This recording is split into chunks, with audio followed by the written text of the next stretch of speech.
Hello everyone, it's me Alok Kashyap. Welcome channel movie show down. और आज मैं आपको top 10 upcoming Hindi dubbed Korean और चाइनीज ड्रामा बताऊंगा जो आप लोगों को हिंदी डब्ड में फरवरी के मंथ में देखने को मिलने वाला है।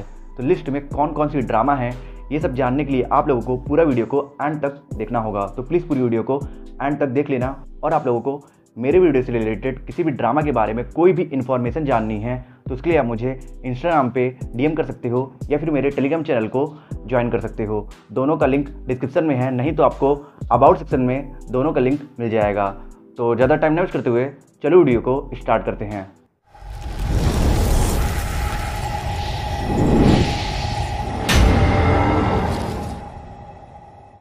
तो क्या आप मुझे पसंद करोगी? उसी तरह कोग्युम भी कहीं गायब हो गया। अपडेट शुरुआत करते हैं मेलो मूवी ड्रामा से। एक Netflix original romantic comedy drama है जो मेरे अकॉर्डिंग नेटफ्लिक्स के लिए नेक्स्ट बिग थिंग होने वाली है, क्योंकि इस ड्रामा में जो हमारे लीड कैरेक्टर्स हैं उन्हें अपने कॉलेज डेज में ही एक दूसरे से प्यार हो जाता है, पर करियर की वजह से इन दोनों का ये रिलेशनशिप आधे में ही टूट जाता है और दिल में बसा प्यार नफरत का रूप ले लेता है। और सालों बाद जब इन दोनों की मुलाकात दोबारा होती है तो अपोजिट प्रोफेशन की वजह से इनकी नफरत और भी गहरी हो जाती है। पर नफरत के साथ साथ इन दोनों के दिल में बसा गहरा प्यार भी रिसरफेस होने लगता है, जिसकी वजह से ये दोनों एक दूसरे की ओर नफरत भी दिखाते हैं तो समहाउ प्यार में बदल जाता है। इस ड्रामा में स्टोरी दिखाई गई है मूवी और कोगेहुम की, जिन्हें अपने कॉलेज डेज में ही एक दूसरे से प्यार हो जाता है, पर करियर की वजह से उनका ये रिलेशनशिप आधे में ही टूट जाता है। और सालों बाद जब इनकी मुलाकात होती है तो मूवी एक फिल्म डायरेक्टर बन चुकी होती है और कोगेहुम मूवी क्रिटिक्स, जिसका रिव्यू किसी भी मूवी को हिट या फ्लॉप करा सकता है। और बाकी का सिनेरियो तो मैंने आपको स्क्रिप्ट में पहले ही बता दिया है। आपको तो बस इस ड्रामा में यही देखना होगा कि क्या इन दोनों के इस नफरत और प्यार के बीच में फंसी लव स्टोरी की हैप्पी एंडिंग हो पाएगी या नहीं। तो फिर अगर आप भी इस ड्रामा को देखने में एक्साइटेड हो तो आप इसे 14 फरवरी से हिंदी डब्ड में नेटफ्लिक्स पर देखोगे। तुम क्रिटिक कब से बने? तो आपसे हमारे बीच दुश्मनी होगी।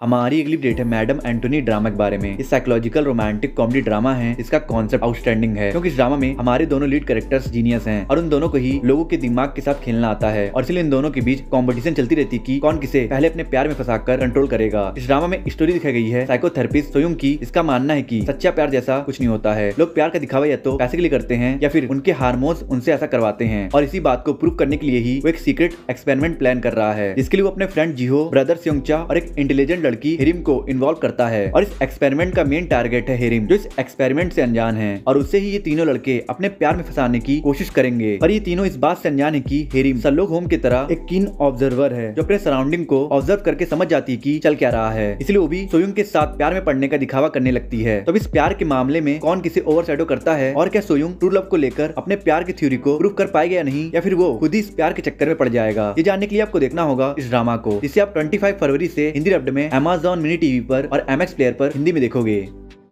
हमारी अगली अपडेट है I know I love you. ये बहुत ही अडोरेबल इमोशनल रोमांटिक ड्रामा है। इसके बारे में मैं यही बोलूंगा कि अगर आप एक ऐसी ड्रामा देखना चाहते हो इसे देखकर आपके चेहरे पर स्माइल भी आए और आंखों में आंसू भी, तो ये ड्रामा आपके लिए ही है। इस ड्रामा में स्टोरी दिखाई गई है सुनियो की, जो अपने बॉयफ्रेंड के साथ 7 साल के लिए रिलेशनशिप में थी। इसलिए जब उसका ब्रेकअप हो जाता है तो वो पूरी तरीके से टूट जाती है और इसके ऊपर से अब उसकी फैमिली उसे अरेंज मैरिज करने के लिए प्रेशराइज कर रही है। और सुनियो अरेंज मैरिज नहीं करना चाहती, वो तो शादी सिर्फ उस इंसान से करना चाहती है जिससे वो पसंद करती हो। और तभी उसकी मुलाकात होती है एक बहुत ही काइंड हार्ट लड़के जियाओजिन से, जिसकी फैमिली भी उसे शादी करने के लिए प्रेशराइज कर रही है। पर वो अपने खुशी से पहले अपने बीमार बहन की खुशी को रखना चाहता है, इसलिए वो शादी नहीं कर रहा है। पर सुनुओ से मिलने के बाद उसे लगता है कि वो अपने सोलमेट से मिल गया है, इसलिए कुछ मुलाकात में ही इन दोनों को गहरा प्यार हो जाता है। पर इनके प्यार को सोसाइटी बहुत क्रिटिसाइज करने वाली है, क्योंकि जियाओजिन एक डिवोर्सी है। तो अब क्या ये दोनों सोसाइटी और फैमिली के तानों को झेल कर अपने प्यार को कामयाब कर पाएंगे या नहीं, ये जानने के लिए आपको देखना होगा इस ड्रामा को, जिसे आप 5 फरवरी से MX प्लेयर और Amazon मिनी टीवी पर हिंदी में देखोगे।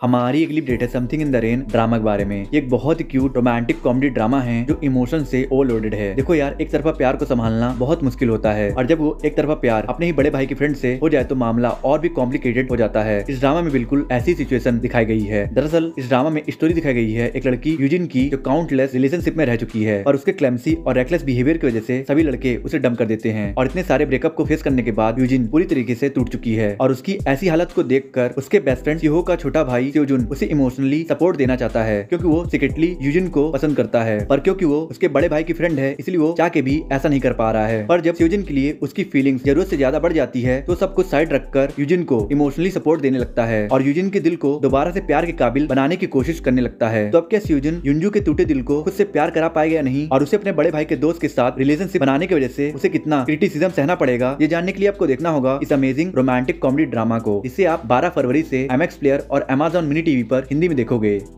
इस तलवार के साथ मैं वही करूंगी जो मुझे करना चाहिए। हमारी अगली अपडेट है नाइट फ्लावर कोरियन ड्रामा के बारे में। एक हिस्टोरिकल कॉमेडी ड्रामा है। ये ड्रामा उन ड्रामास में से एक है जो ऑडियंस को सबसे ज्यादा हुक करके रखती है क्योंकि इस ड्रामा में कॉमेडी से भरी बहुत ही अच्छी स्टोरी है और इसके ऊपर से सॉफ्ट रोमांस का टच भी है जो इस ड्रामा को और भी स्पाइस अप कर देती है। इस ड्रामा की स्टोरी सेट है जोसियोन पीरियड में, जहाँ यो हवा की शादी डायनेस्टी के मोस्ट प्रेस्टिजियस फैमिली के बड़े बेटे से हो जाती है, पर अनफॉर्चुनेटली शादी के दूसरे दिन ही उसके पति की डेथ हो जाती है, जिसकी वजह से यो हवा को 4 दीवारों के बीच विधवा की लाइफ जीनी पड़ती है। और यो हवा भी इस रिवाज को बहुत अच्छे से निभाती है, पर सिर्फ दिन में। रात में वो मास्क लगाकर रूप से कूदकर भाग जाती है और जरूरतमंद लोगों की मदद करती है और उसकी डबल लाइफ परफेक्ट भी चल रही थी। पर फिर एक रात उसकी मुलाकात फॉरबिडन गार्ड डिवीजन के मोस्ट हैंडसम और काबिल ऑफिसर पार्क सुहो से हो जाती है और इस मुलाकात के बाद से ही यो हवा हर रात पार्क सुहो से टकरा रही है। पर सवाल ये है कि क्या ये इत्तेफाक है या फिर पार्क सुहो को यो हवा की रियलिटी पता चल गई है। अगर हाँ तो क्या यो हवा अपने इस डबल लाइफ को मेंटेन रख पाएगी या नहीं, ये जानने के लिए आपको देखना होगा इस ड्रामा को। इसमें आपको थोड़ी सी रोमांस और बहुत सारा कॉमेडी भी देखने को मिलेगा और इस ड्रामा को आप बहुत जल्दी हिंदी डब्ड में उर्दू फ्लिक्स पर देखोगे।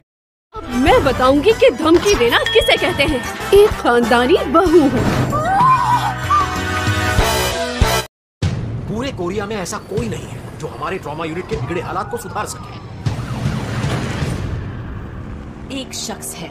हमारी अगली अपडेट है the trauma court series on call. ये एक नेटफ्लिक्स ओरिजिनल ड्रामा है जो मेडिकल थ्रिलर कॉमेडी जॉनरा पर बेस्ड है और ये ड्रामा एक बहुत ही ज्यादा ग्रिपिंग ड्रामा होने वाली है क्योंकि इस पूरे ड्रामा में आपको एक से बढ़कर एक सीरियस मेडिकल केसेस देखने को मिलेगा। इसलिए अगर आप कमजोर दिल के हैं तो इस ड्रामा को स्किप कर देना। इस ड्रामा में स्टोरी दिखाई जाएगी एक मेडिकल यूनिवर्सिटी के ट्रोमा टीम की जो ओवर वर्कलोड और फाइनेंशियल क्राइसिस से सफर कर रही है, क्योंकि पूरे मेडिकल यूनिवर्सिटी में ट्रोमा यूनिट ही सबसे ज्यादा सीरियस पेशेंट को ट्रीट करती है और अब उन्हें एक ऐसा सर्जन चाहिए जो सर्जरी को सुपर फास्ट करता हो। और यहीं पे एंट्री होती है हमारे लीड कैरेक्टर सर्जन बैकगोंग की, जिसकी मेडिकल स्किल्स गॉड लेवल की है और वो एक बहुत ही फ्री विल और अनप्रोफेशनल टाइप का इंसान है। इसके ऑपरेशन करने का तरीका बहुत ही डिफरेंट है और उसके मन में जो आता है वो ही करता है। वो किसी अथॉरिटी की परवाह नहीं करता है। इसी वजह से बैकगोंग और बाकी ट्रोमा टीम में जरा भी नहीं बनती है। इसलिए इस पूरे ड्रामा में इंटेंस मेडिकल केसेस के थ्रू बहुत ज्यादा बवाल होने वाला है जो ऑडियंस को हुक करके रखने वाला है। और इस ड्रामा को आप 24 जनवरी से हिंदी में नेटफ्लिक्स पर देखोगे।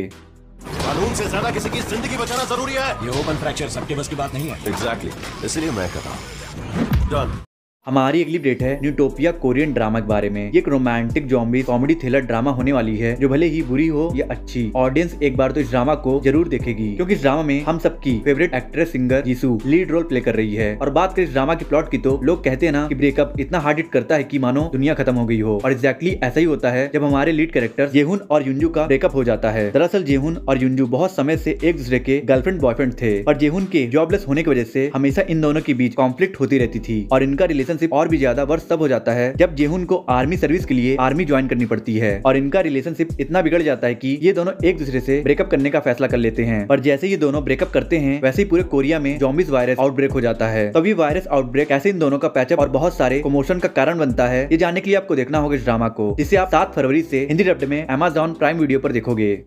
हमारी अगली अपडेट है this is my love drama के बारे में। एक बहुत ही प्यारी इमोशनल रोमांटिक ड्रामा है जिसे आप 100% पसंद करने वाले हो। और ऐसा क्यों है चलिए बताता हूँ। लड़कियां कहती है ना men's are heartless, they move on so quickly, पर ऐसा नहीं है। अगर प्यार सच्चा हो तो मर्द अपनी पसंदीदा औरत के लिए पूरी जिंदगी इंतजार कर सकता है और ऐसा ही इंतजार कर रहा है इस ड्रामा का लीड कैरेक्टर युनहो। इसे 17 साल की उम्र में एक ऑर्फन लड़की युनडोंग से प्यार हो जाता है और वो अपने फीलिंग्स को कन्फेस कर पाता उससे पहले ही युनडोंग बिना किसी ट्रेस के डिसअपियर हो जाती है। और पूरे 10 साल बाद जब युनहो एक एस्पायरिंग एक्टर बन जाता है तो युनडोंग उसके लाइफ में दोबारा आ जाती है और इस बार युनहो बिना टाइम वेस्ट करे युनडोंग को प्रपोज कर देता है और उनकी लव स्टोरी शुरू भी हो जाती है। और ये लव स्टोरी कुछ ही दिन तक चलती है क्योंकि युनडोंग फिर से बिना किसी ट्रेस के डिसअपियर हो जाती है और युनहो उसे ढूंढते ढूंढते पूरे 10 साल गुजार देता है और थक हार कर वो अपनी ऑटोबायोग्राफी लिखने का फैसला करता है और उसमें युनडोंग का जिक्र करके लोगों को उसे ढूंढने के लिए बोलता है। तो अब क्या युनहो युनडोंग से दोबारा मिल पाएगा या नहीं, और युनडोंग बार बार कहाँ गायब हो जाती है, और इस ड्रामा में आगे चलकर एक स्ट्रॉन्ग लव ट्रायंगल कैसे डेवलप होगा, ये जानने के लिए आपको देखना होगा इस ड्रामा को। इसे आप 19 फरवरी से Amazon मिनी टीवी और MX प्लेयर पर हिंदी में देखोगे।